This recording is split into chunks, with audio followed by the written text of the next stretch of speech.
All right, welcome everyone to This Week in Digital Marketing. I'm here with Brandon. I can't pronounce your last name, James Lacey, and I'm Jacky Chou. And yeah, we have a pretty exciting episode for you guys this week. We're gonna just go over who Brandon is, what we're working on this week, maybe talk about VPNs for SEOs, as well as the new EAT. And we're just gonna go over pretty much what Brandon's working on, and then what our focus is for into 2023. So, Brandon, why don't you just start us off by giving us a quick introduction of who you are, what you're doing, where people can find you. Sure. Quite simply, I run a retro gaming website. I've been in I guess you could call it the niche site game for a few years now. Sold my first website for 6 figures about 3 years ago, and I used that to invest into RetroDodo. That's been going for about 3 years now, and in terms of stats, we're roughly pulling in about 1 million visits a month. In terms of revenue, last month we hit 50K in American dollars. So short and sweet, that's basically what I do. Originally, before that, I was a video producer for media companies. I worked with Future Publishing, who own like Tech Radar, Games Radar, for a couple of years, doing video stuff for them. While I was doing that, I built a small camper van site, and that's when I sold that, left my full-time gig, and went all in on RetroDodo, and here I am. Yeah, no wonder your setup's so good for your videos. So sick. Right. That makes a lot of sense. Yeah, all right. Super cool. James, what are you working on this week? Man, just trying to get back in the swing of things. The usual, the publishing, the writing. I mean, nothing out of the ordinary this week. It's funny enough, I don't know if you guys have noticed this too, I've had heaps of brands reaching out this month for more so like affiliate stuff, product placements, all sorts of stuff, which has been, it's not usually like this quick in terms of how many of them have reached out, which is interesting, but getting heaps of free shit, adding those reviews to the site and stuff like that, negotiating a bunch of stuff. So that's been really good on the affiliate side. And that's pretty much the main focus at the moment, getting all those articles up and getting the podcast going, I filmed my first YouTube video, but the microphone, this thing from Amazon, thick, sucks nice. Balls. So I couldn't publish it. So it was so bad. I was like, damn, man. Okay, so I got to get another mic to do something like that. Yeah, I'm still trying to figure out how to film better videos. Brandon, do you have any tips for us, or do we just have to get our reps in for this? Yeah, you need to get your reps in, but I think the easiest way to make shit look good is a 4K camera and good lighting. Like, lighting makes everything so much better. Audio quality is pretty good as well, but I reckon if you go 4K, you have a play around with some cheap lights off Amazon, and you can polish a turd, so to speak. And James, yeah, it's interesting that you mentioned that there's a lot more brands reaching out nowadays. I think there has been an uptick in SEO interest on the agency side over the last couple of months. I'm not sure why that is, but many people are actually caring about a bit more about organic nowadays. But Brandon, are you seeing something similar with like RetroDodo? Yeah, I think, influencer marketing, getting products in influencers' hands is a bit hit and miss. So I think you're right in terms of, these companies looking for a more strategic, reliable traffic source, which is probably why you're getting plenty of emails, James.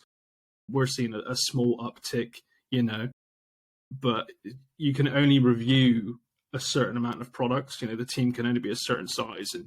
And sometimes you want to put out bad reviews to show that you're testing a lot of bad products, but unfortunately, bad products doesn't get the affiliate revenue that we all need to keep the bills paid. Yeah, I think bad reviews also gets lawsuits, right, James? Yep, that's already happened to me. Yeah. Oh, really? Oh, no. An informal cease and desist, but it's all good. That's all sort of for now. We'll see. Maybe we make a comeback and do something there. But yeah, for sure. I mean, the one company that reached out to me, I mean, they went down, as you mentioned, influencer stuff. So they had guys on YouTube reviewing the things and whatnot, but they were saying, man, it's too sporadic and kind of one off. Like maybe one guy made like 13 sales or something, but then it kind of dies off. Whereas obviously with my blog post on Google, I'm bringing in thousands of people a month to that page. And so people are going to always see that thing. And so they find the value in that versus just sending it to someone on YouTube or whatever, or some professional athlete or whatever doing it. Yeah. Interesting. Yeah. And Brandon, what are you working on this week? Are you toning down for the holidays or still trucking along?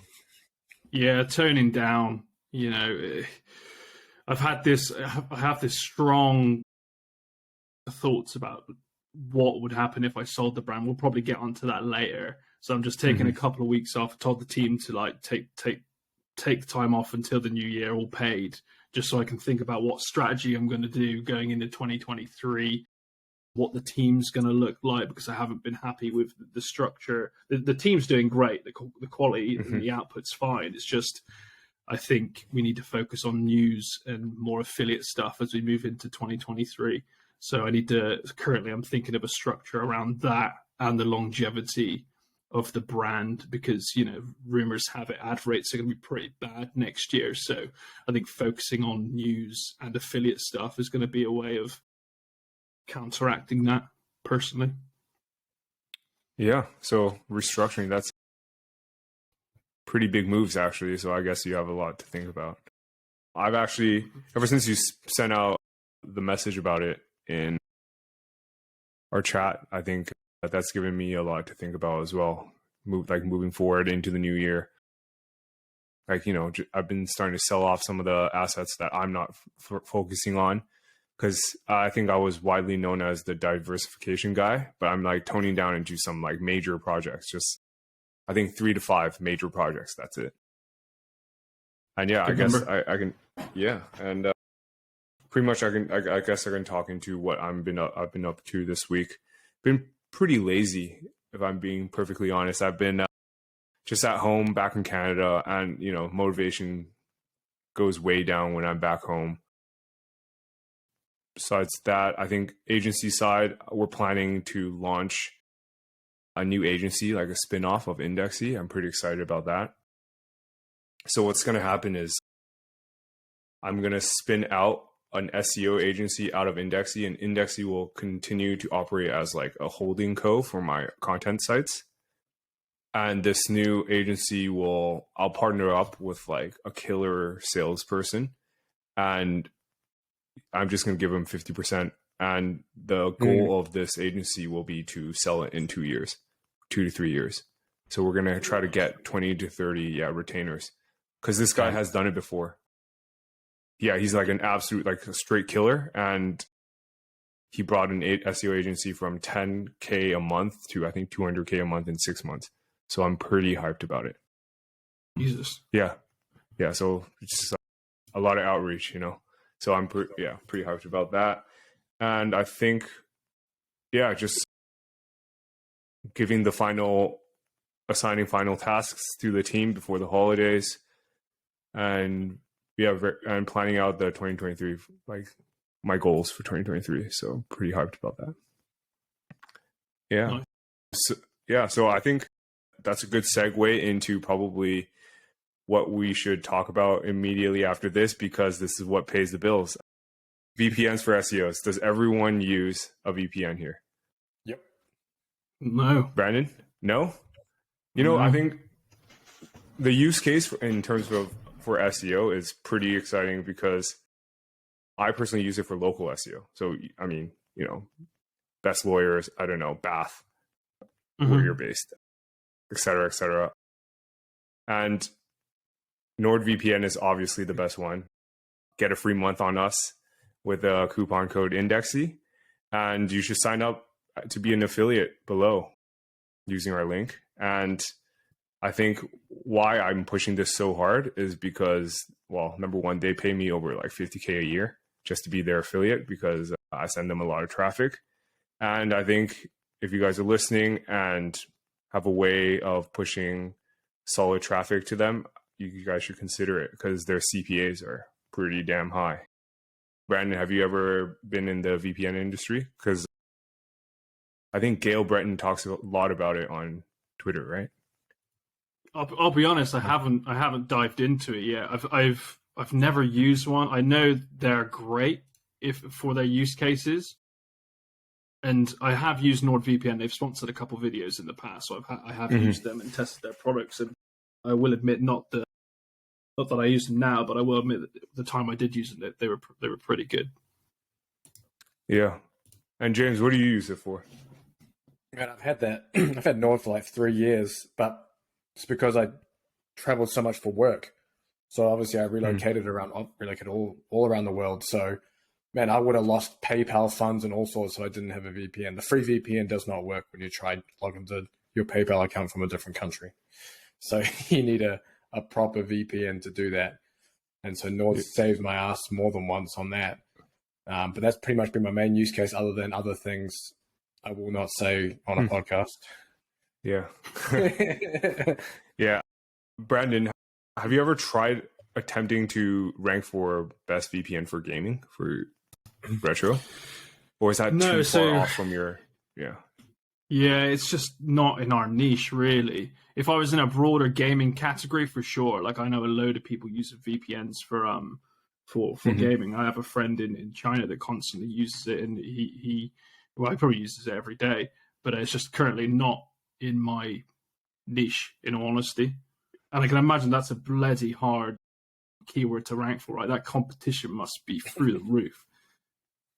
Yeah, no, it's definitely crazy. That's why I target, the Chinese market, for example. That's where most of my signups are from. But yeah, I think it's something to look into. Yeah. Moving on. So you guys, obviously everyone saw the new Google update with their new guidelines with EAT. There's an extra E in front of it. Brandon, I think I saw you post something on Twitter about it, right? Yeah, I knew this was going to come. Did we lose Brandon? Oh, he's back. Can you hear me? I'm a bit laggy, am I? Yeah, should have used that NordVPN to log in. Yeah, I could see this was coming. There was too many sites ranking for stuff that they literally haven't touched. And as a reader, and I always try and look at creating content from the reader's perspective. Like, you want to see these experts literally touching it, trying to break it, putting it to the test, and testing everything they can with proof. And the only way to do that is, in my eyes, showing images and videos of the product in unique images and video. The stock images just ain't going to cut it anymore. Sometimes I've done taking stock images and putting it on a oh god, what a time to get involved. So what I used to do is put stock images on top of a RetroDodo Photoshop theme, and that does okay. I think that's one step above stock images, but still, those articles that I use, those don't really rank. They'll be on the first page.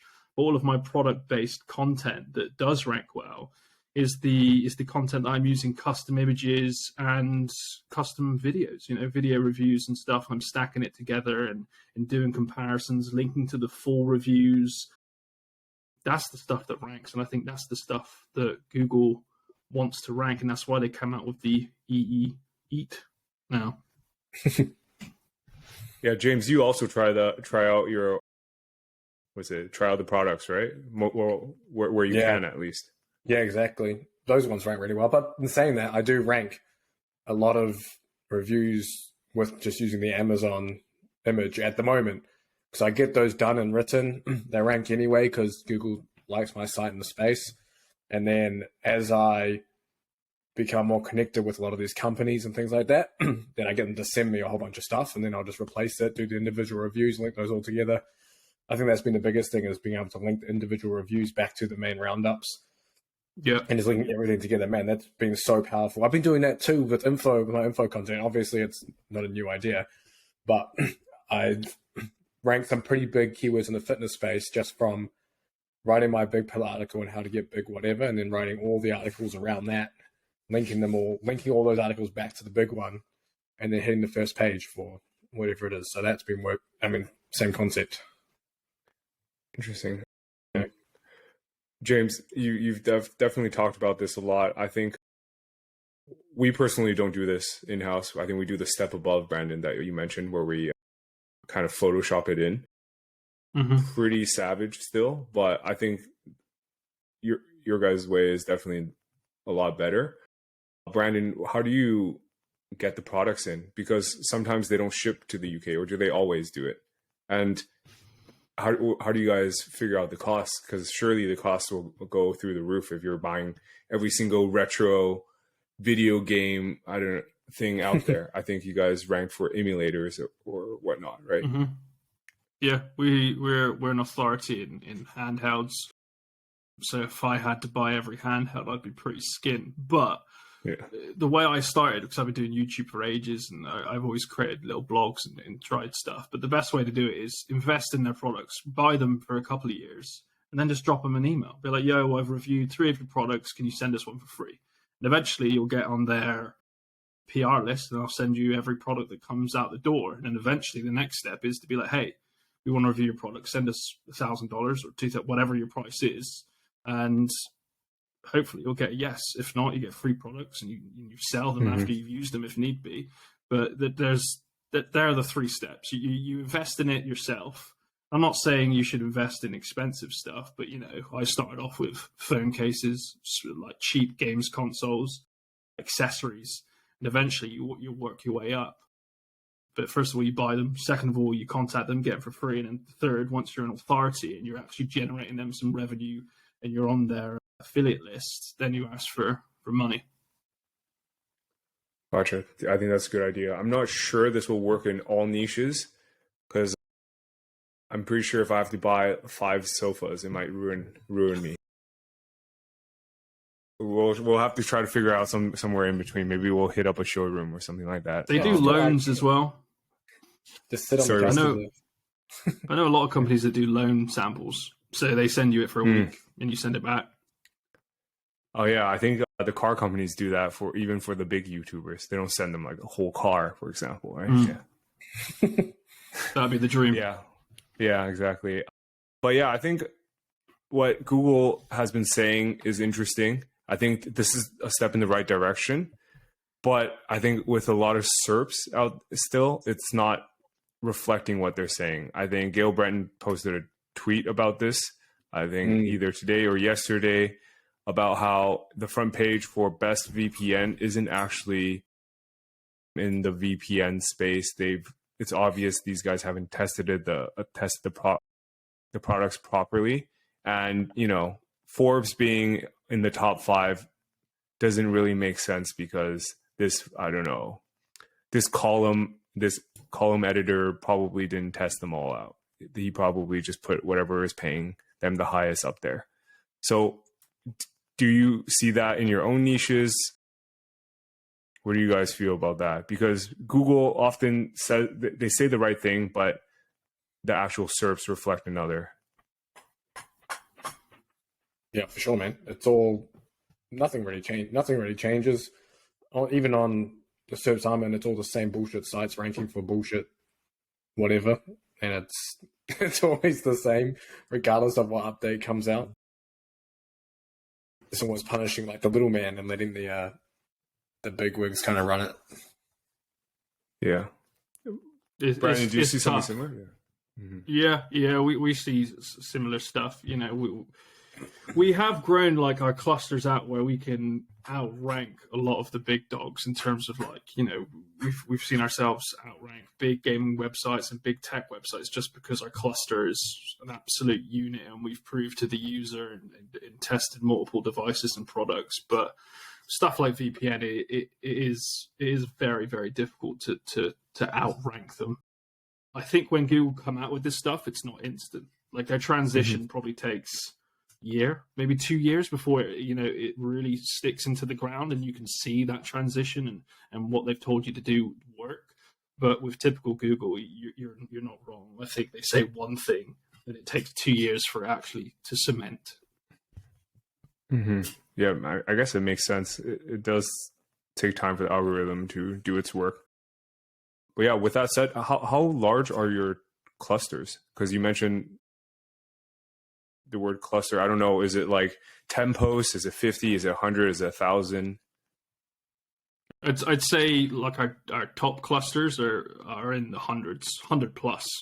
I class a cluster as 100 plus. You can't Okay. say, hey, look at my cluster, and you got 3 fucking posts in that cluster, and you're arguing why you're not ranking. You need so many pieces of article to cement the top of your pyramid. So if it is best VPNs, like, why aren't you diving deep into every VPN and doing 25 articles on each VPN, like how-tos, guides, comparisons, all linking to that top of your pyramid? You know, you can't just have best VPNs in the UK, best VPNs in China, and ask yourself, why aren't you ranking? Like, you want to show that you're using it, you're testing it on devices around the country in 5 different cities. That's the shit that Google wants to see, and that's the stuff that the customer wants to see.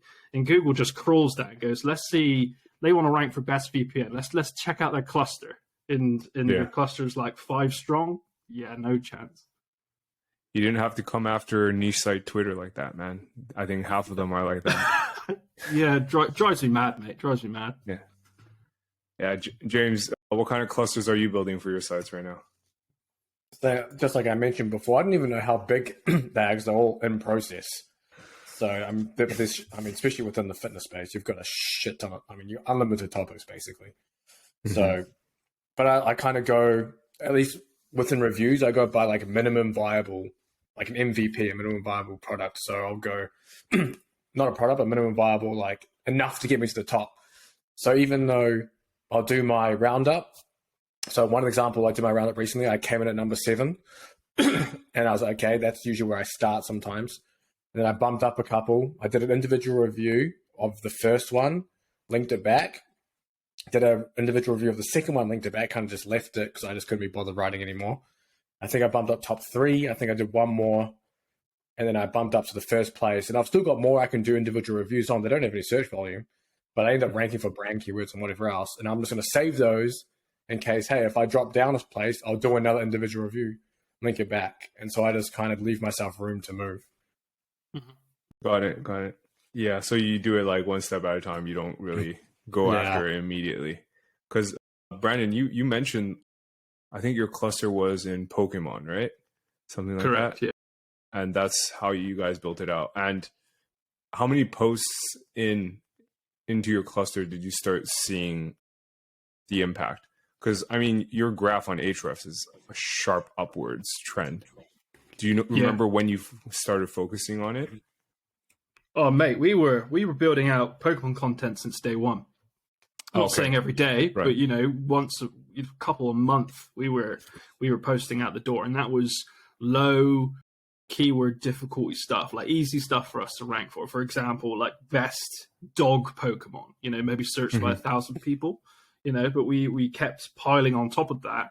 And I say 100 because that's when we saw the needle tick and we were ranking for high quality Pokemon keywords for, I don't know, for example, best Pokemon Game Boy games, something I can monetize, through eBay affiliate stuff.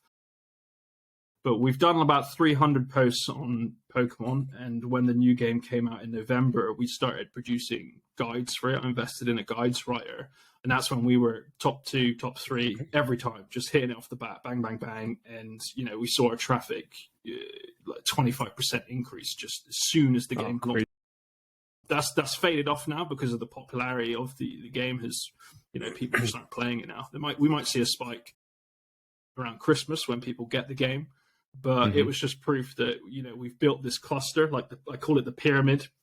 You target all the crappy keywords, and you just keep building up higher and higher keyword difficulty, and you just link that all together using a decent internal linking system, and just hope for the best. And I've seen it work, but it takes time.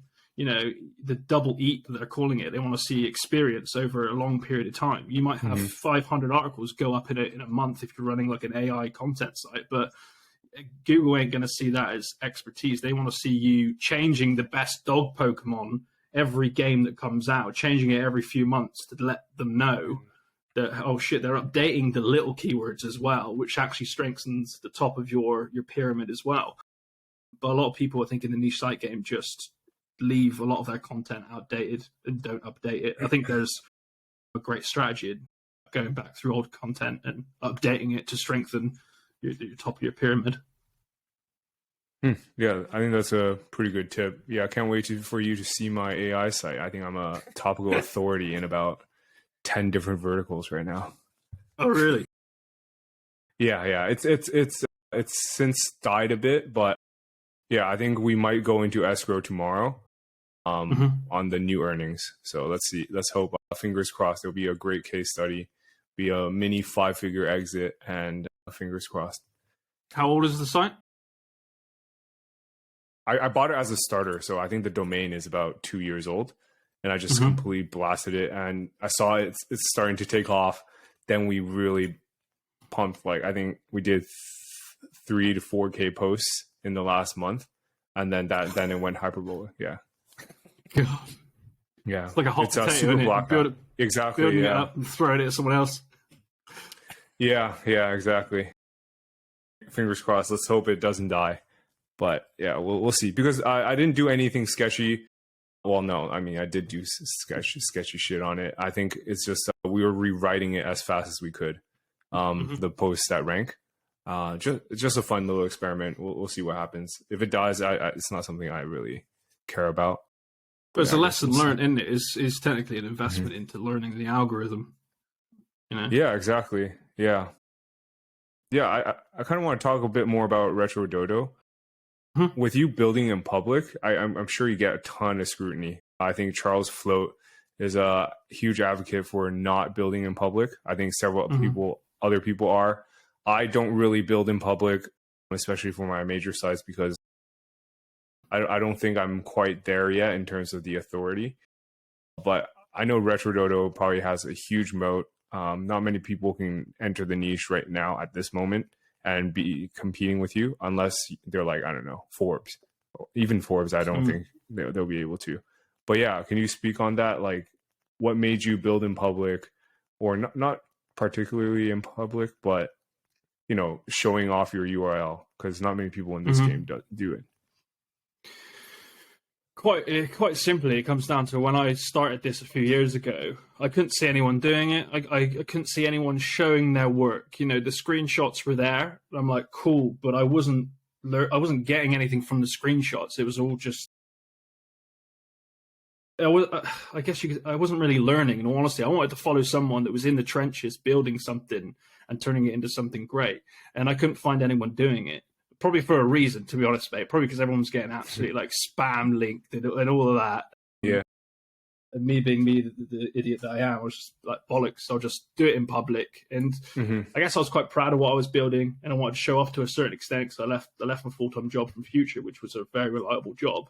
And yeah, I just wanted to help people in the trenches like me, building stuff with very little money in building it into something cool.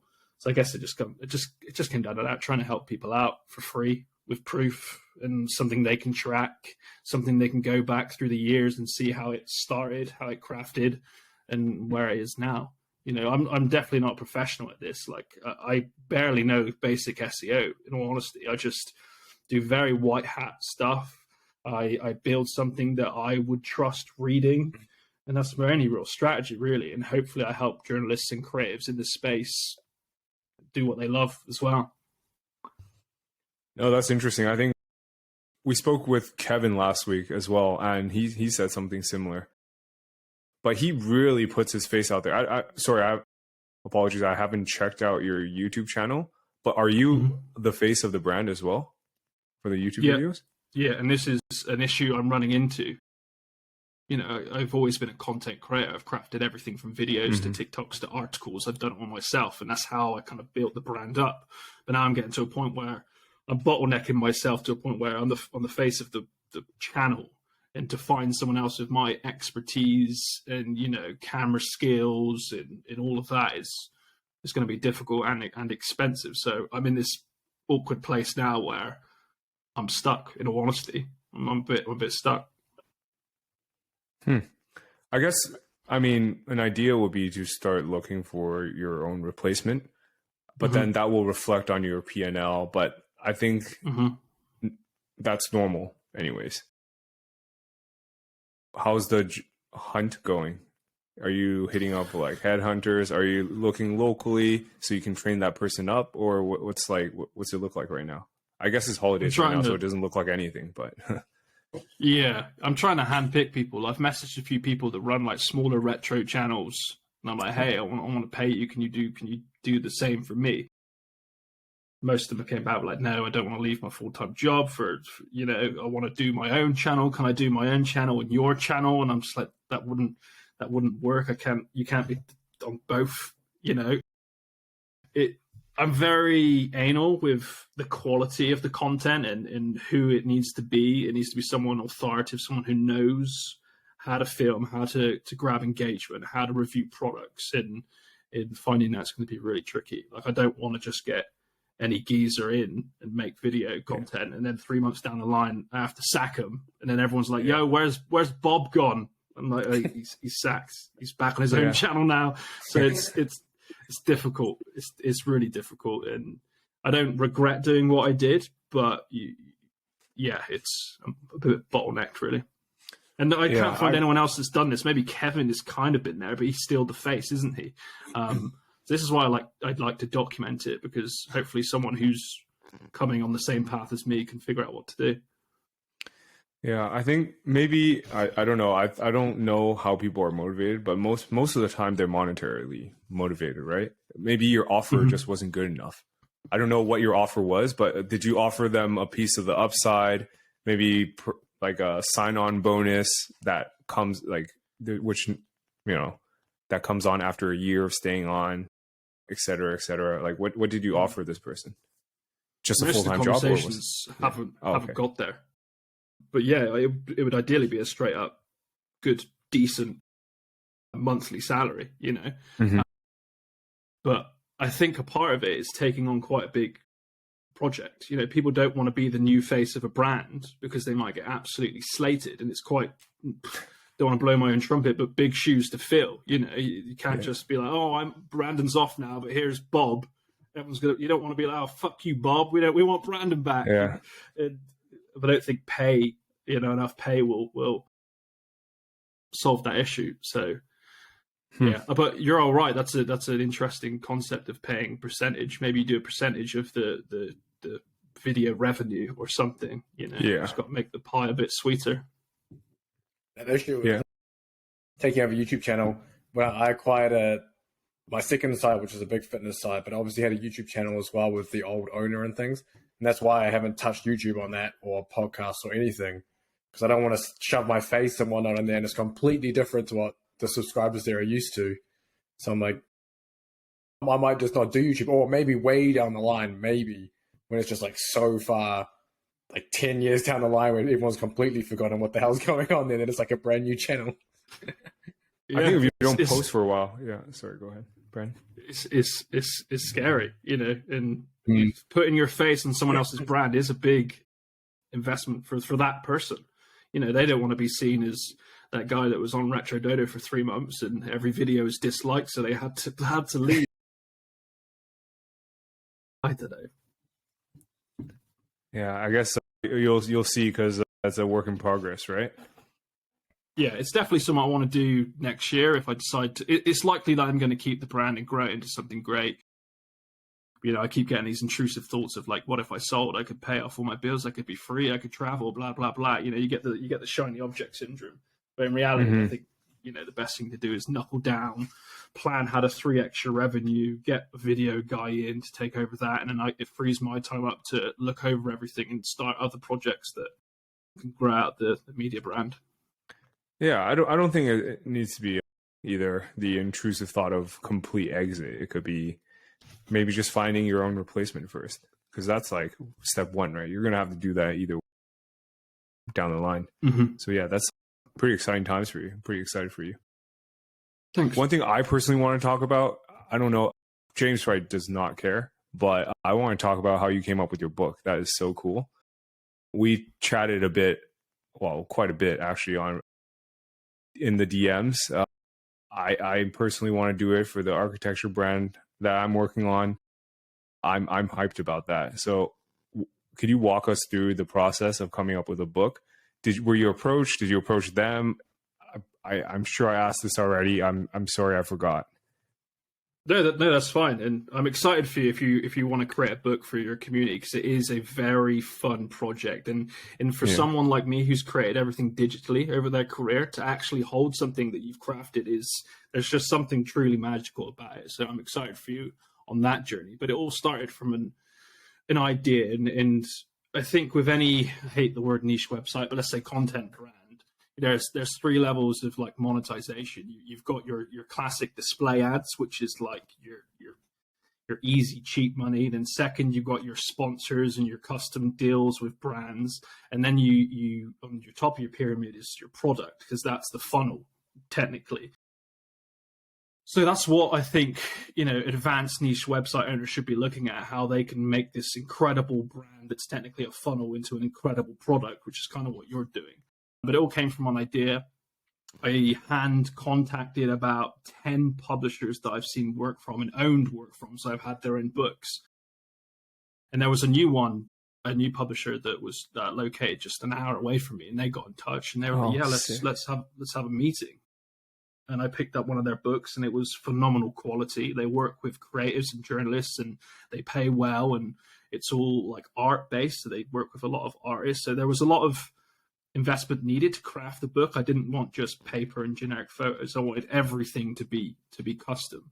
And we took on a 50-50 split, and we took the project on. I marketed it, they crafted it, and it went from a simple idea to a physical product, all because I put out a tweet saying, to my community, would you buy a book about handhelds? And there was everyone demanding to make it. So I made it it took a year to make, because we wanted it to be perfect, and we worked closely with the community. So in the retro space, or in our niche, I wrote a list of about 100 influencers and journalists and publishers that I wanted to get in the book. If it was anyone from like a journalist on Tech Radar or games or whoever we wanted to work with, I did a list and I contacted them all. And I think we had about 35 people wanting to work with us, which was sick. And in a sense, that's 35 people that are in the book. They're going to help you promote it as well. And it was just, it went through the roof, really. Our target was 20K. Did you have to pay them? Yeah, we paid them. Some of them didn't even want to take payment. They just wanted to get involved. And, we'd ask them to do like about 1,500 words on a certain handheld or a certain accessory or a certain story. And they were more than happy to get involved with that. There's something that influencers are, they put books on a higher pedestal. It's not like, hey, can you come write an article? Nah, fuck that. But do you want your name in a book that could be in Waterstones or a big airport? Yeah, cool, I'll do that for free or cheap. So it was a lot of work getting everyone involved, but I would put that down to one of the main reasons the product did so well. The product was great, it was superb, but having like the whole retro gaming niche talk about that product in the space of 2 weeks, like people in that niche couldn't not see it. It was that big. And our target was $20,000 in a month, and we hit about 100K in about 3 weeks. So we blew the roof off of it. And we're in the process of working on the second one now, launching the Kickstarter in end of January and launching for Christmas. Unbelievable. Yeah, congrats, man. That's a huge accomplishment. And hopefully I can follow in your footsteps now. Yeah, that's pretty crazy. James, have you ever considered launching or getting a book written in your niche? Many times. Eventually I will. I mean, my very first website, my pet website, I turned my my pet blogs into a Kindle book and chucked it on Amazon. Sold a couple of copies, but that's just like going through the process and learning that. But yeah, I will eventually in my spaces. I want to do, because I've got a bunch of coaches involved in, or both my sites, but one of my main ones, my combat sports. I do want to do like a full comprehensive, like strength and conditioning for combat sports kind of book, and have a whole lot of people contribute like Brandon has, and just turn into like this huge encyclopedia for that. So that's eventually the plan once it gets big enough. I might do the same within the general fitness or strength sports space, but that's a little tougher because it's a little more saturated in that area too. And obviously a lot of big research and the stuff always publishing. No, that's super interesting. Brandon, do you mind me asking how much you paid on average for each person to be on the book? Because if it's like $1,000 US, isn't that fucking wild? Isn't that like, yeah. Yeah, I think so. I don't have the exact numbers, but I think we offered about £200 for 1,000 words. Okay. You know, got it. I can't give you exact numbers, but that's what we were pitching to people. 200 quid, 1,000 words. You'll be in the book. You know, we'll share you on socials. You'll be a part of something really, really cool. Really, you almost want to make the product so good that they want to be a part of it. And now on our second book, everyone's coming to us. Like, instead of me going out and sourcing people, now they're coming back and saying, "Hey, I want to write about this. I want to write about this. I want to write about this." And you're like, "Cool, I'll have that story. I'll have that story." So the process now is a bit much more easier. streamlined. But Nice. we used it as marketing material as well. Like, hey, we've got this influencer involved. When we launched the crowdfunding, we said, like, these 10 names are involved, and people were, oh shit, that guy, I want to see what he's writing about. And yeah, it worked. Yeah, super cool. Sorry, last question about RetroDodo, but when you went out to find these influencers, quote unquote, some of them were reporters, some of them have, I'm guessing, huge followings, some of them have none. Did you prioritize the people with large followings? Was the pay like a scale where you paid the people with larger followings more, or was the pitch the same generally across, like, be a part of something great here? The pitch was pretty much the same, and so was the rate. It was a flat rate for the word. I would advise getting in one big name as quickly as you can, using that as your hook. Like, hey, this guy is involved. Do you want to get involved? And they're like, oh shit, if that guy's involved, I'll do it. So looking back at it, you know, I should have got the big guys in first. It was a bit of a mix, but yeah, I think getting that one big hook, and if you need to invest in that hook, you know, maybe $1,000, $2,000 to get that one writer in that's like an authority in your space, I would have paid that, just to hook in other writers for a normal rate. Okay, yeah, that's a really good idea. Probably, I'll definitely do that once we focus a bit more on the book this coming year. Yeah, and one thing that's probably not talked about at all is your the local community business. You said you probably shelved it for the rest of the year, and you're gonna relaunch it or like refocus on it in the coming year. I think personally that's a great idea. I keep telling you I think I've been pushing you pretty hard to focus on that. The Andrew Wilkinson Capital Daily playbook is right there. You can follow them exactly. They have since rolled up, I think, 4 to 5 other major cities in Canada. And I think, yeah, you're onto something here. You probably could be the one in the UK that rolls them up, or you could just sell to them. You know, this could be a quick flip. I know you just bought it. It could be a quick flip. Who are you to say no to 6-figure profits, you know? Yeah. No, it is something that I'm very funny today, right? Got my haircut, not for this podcast, but I'll say that I got a fresh cut just for you, lad. And I wrote a post about the best barbers in Bath, and it's the barbershop I've been going for years now. And he goes, "Oh, hey, did you write a post the other day? I had a young lad that came in because of your post on your website," which felt great. And sometimes when I work on Dodo, I don't have much meaning to my work. It's just, hey, look at this shit and buy this shit if you want to. But with Love Bath, there's something quite magical about helping people in the city. But like you can see, there's definitely something in it that I want to build. It's just I haven't got too much revenue to pursue on it as of yet. I think I'm putting in like maybe $2,000 a month to a writer to put out maybe 10 articles a month for now. But next year I do want to put my foot down and invest in some journalists and do some news stuff and grow out that newsletter, because that's the playbook I've been following. You know, it's that funnel is your newsletter, which you then sell to sponsors and sell to the city eventually. No, that's very exciting times for you, I think. Yeah, speaking on to 2023, I guess your main focus will still be RetroDodo, but you just mentioned that you'll be looking to hire some journalists in the space, and for what is it? What's the brand called? Is it Love Bath? Yep. Yeah, your city's beautiful, by the way, in pictures at least, and I've heard great things about it. I can't wait to hit Bath up in, I think, next summer. James, I'll be meeting up with Brandon. Let me know. Yeah, I'll take you around to the good yeah, spots. yeah. Sounds good. Yeah, but yeah, tell me about like your outlook into 2023 and like what you're going to focus on. So I had a call the other day with someone that sold a like one of the world's biggest tech websites the other day for probably like 7-8 figures. He was part owner, and he said the best strategy that we use with our team every year, we had a massive meeting about it, is how do we 3x our revenue in 12 months. And he kept saying that. He was like, you need to just look at what you're doing good and knuckle down on it and try and 3x your revenue.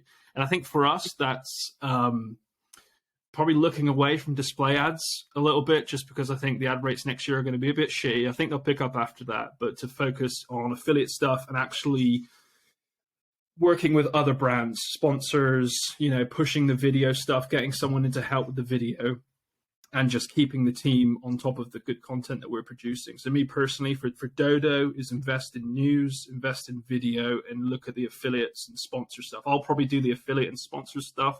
And then with Love Bath, it's probably, getting another writer to push that down and start pushing out newsletter stuff. And I'd like to create another brand on consumer tech just because I'm obsessed with it. I love tech, but it's one of the hardest niches to actually cement something in at this moment in time. So maybe that would be towards the end of 2023. I want to pull myself out of the content creation process, because that's what's truly bottlenecking me at this moment in time, and start going through the management, the sponsors stuff, working with brands directly.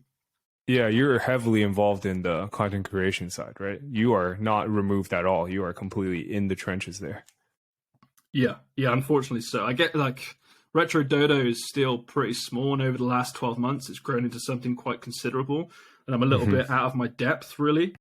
So I'm currently in this process of that transition of being a YouTuber / blogger to now like probably like a business owner. Yeah, amazing. Yeah, it seems like 2023 is going to be a big year for you. It's going to be like a transition year for you. Pretty exciting stuff. Fingers crossed. Yeah. What about you two? Yeah, James? Man, continue a lot of the same stuff. I guess the main one is growing the membership further and focusing on that. That's kind of like where I want to bring everyone in and kind of have the bulk of my revenue coming from that. Obviously, the affiliate stuff does really well too.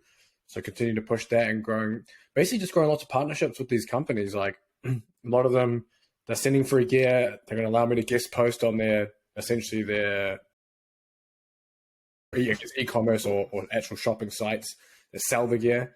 And then I've done something where I'm making these companies affiliates for my membership.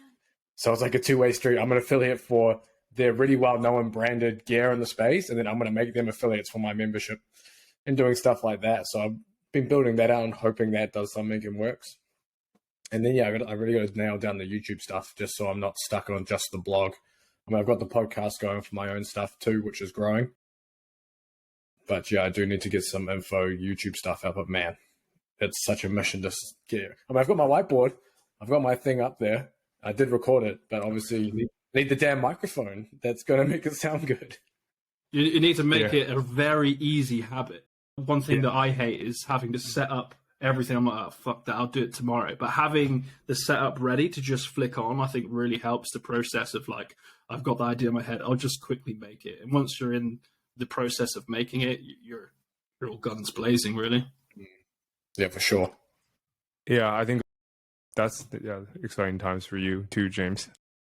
Yeah, but from my side, I think I'll be traveling quite a bit next year, and I just wanted to continue to meet like extremely cool people. Been traveling around for I think 6 months now, back for Christmas time, just meeting really cool entrepreneurs around the world, and hopefully people in the private community that I've been really focusing on lately. It's been trying to stir up some engagement. Is very tough, but I've been very hyped about the people in there and the types of conversation I've been having in the DMs. I've really enjoyed that and just continue to grow that. And besides that, I think I mentioned earlier about the spin out of the agency. And unfortunately, I do not have plans to build out the content site portfolio because I feel like now is not the greatest time. I'm going to sit on the sideline. I'd rather be late than wrong in this case. And we'll see where the economy goes. When do you come Jacky, to I Austin? don't really know your... Sorry, James, go ahead. No, you're good. Jacky, I don't really know your portfolio. Like, you have multiple content sites. You like 50% AI, 50% organic. Yeah, no, I've content sites. Let me just take a look now. Yeah, like several sites that do like 1K a month, not like huge ones. The architecture one that does about 15. I think we're going to do 20 this month, 20K. And then, yeah, just multiple 1K-er. And then we got the e-com going with the D2C far and away. I'm not sure if I talked about it with you. Yeah, I've seen it. What else? Yeah. Yeah. And the VPN, I have several VPN niche sites in different languages that do like 4 or 5K a month. It's nothing crazy, but it adds up. It adds up. For sure. And if you consider the multiples, happy days. Yeah, exactly. Yeah. Let's wrap things up. If you guys like this type of videos, and if you like seeing more guests on the podcast, do let us know and smash the like button on YouTube. Hit the bell icon, subscribe. What else we got, Brandon? You're the comment, expert. Yeah, here. comment gets the algorithm juicy. Yeah. Share that wherever you can, All right, cool. And if you're on Spotify, rate us. Yeah, for sure. And Apple. Cool. Yeah. Apple, Google, all that. All right, I think that's it, guys. Thanks for having me.